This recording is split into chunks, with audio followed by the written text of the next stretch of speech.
Hi అండి, అందరూ ఎలా ఉన్నారు? బాగున్నారా? కువైట్ స్టైల్లో మల్ఫూఫ్ అంటారు దీన్ని. క్యాబేజ్తో చేస్తారనమాట. ఇలా క్యాబేజ్ ఉడకబెట్టి తీసి పక్కన పెట్టుకొని కట్ చేసుకోవాలి కదా. ఇలా ఎర్రగడ్డలు బాగా సన్నగా తరుక్కోవాలా. ఇలా టమాటాలు, క్యాప్సికము, అల్లం వెల్లుల్లి పేస్ట్ అంతా వేయాలి. ఇవి వచ్చేతలకి బియ్యం అనమాట. ఇలా బియ్యాన్ని కడిగేసిన తర్వాత బియ్యం వచ్చేసి ఇప్పుడు బియ్యంలాగా ఉంటాయి, తెల్లటి బియ్యం, తెల్లగా లావు బియ్యం బాగా కడగాల. తర్వాత వచ్చేసి మసాలా వేయాలన్నమాట. మసాలా పొళ్ళు, పసుపు పొడి, ధనియాల పొడి, కారీ పౌడరు, ఇలా అది మాజీ, కొంచెం మిరప్పొడి, మిరియాల పొడి, కమ్మోన్ అంటే ఇది జీలకర్ర పొడి మొత్తం వేయాలన్నమాట. అలాంటి క్యాప్స్ ఇలా వేసి పక్కన పెట్టేసి అంతా వేసిన తర్వాత ఇలా వేపుకుంటూ ఉండాల, బాగా మగ్గాల. దాంట్లోనే అల్లం వెల్లుల్లి పేస్ట్ వేయాలన్నమాట. వేసిన తర్వాత ఇలా మనం తీసి పెట్టినాం కదా మసాలా పొడులన్నీ వేసి బాగా కలుపుకోవాలా. బాగా పచ్చివాసన లేకుండా వేపించుకోవాలా. తర్వాత వచ్చేసి ఇలా బాగా పచ్చివాసన అంతా పోయిన తర్వాత ఇది ఉన్నది దానిమ్మ గింజల జ్యూస్ అనమాట. ఇది జ్యూస్ అది వేయాలన్నమాట. ఇలా వేసిన తర్వాత బాగా వేగాలన్నమాట. ఆ జ్యూస్ అంతా బాగా వెచ్చి జ్యూసీగా వచ్చిన తర్వాత బియ్యం వడగట్టుకొని వేయాలి.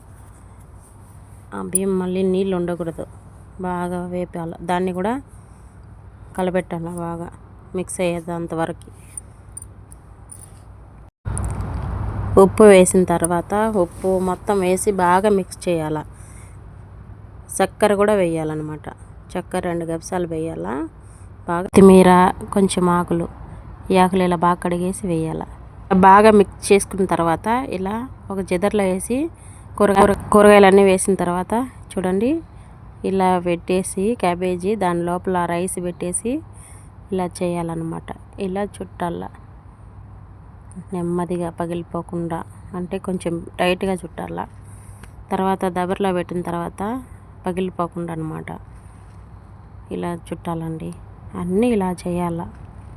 ఏం చేద్దామండి, చూడండి చాలా వర్క్ ఉంటుంది. శుక్రవారం బేస్తవారం నైటే చేయాలి ఇదంతా.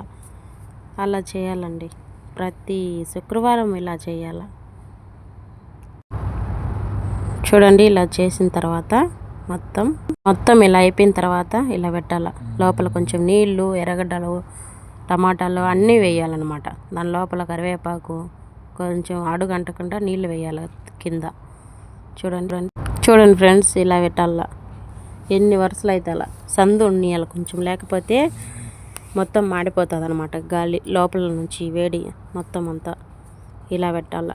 కొంచెం సందు వదిలి అలా పేర్చుకుంటూ రావాలన్నమాట. ఇలా నీళ్ళల్లో వేసేయాలన్నమాట. ఇది టమాటా పేస్టు, దాంట్లో జీలకర్ర పొడి, మిరియాల పొడి అన్నీ వేయాలి. ఉప్పు, పసుపు పొడి మొత్తం వేసేసిన తర్వాత ఇలా వేయాలన్నమాట. చింతపండు మొత్తం వేసేసిన తర్వాత ఇలా పెట్టాలన్నమాట. బరువు పెట్టాల. 1.5 గంట ఉడకనిచ్చిన తర్వాత ఇలా తయారవుతుంది అనమాట. చూడండి ఫ్రెండ్స్ ఎలా ఉందో. చూశారు కదా ఫ్రెండ్స్, ఇలా ఒకసారి మీరు ట్రై చేయండి.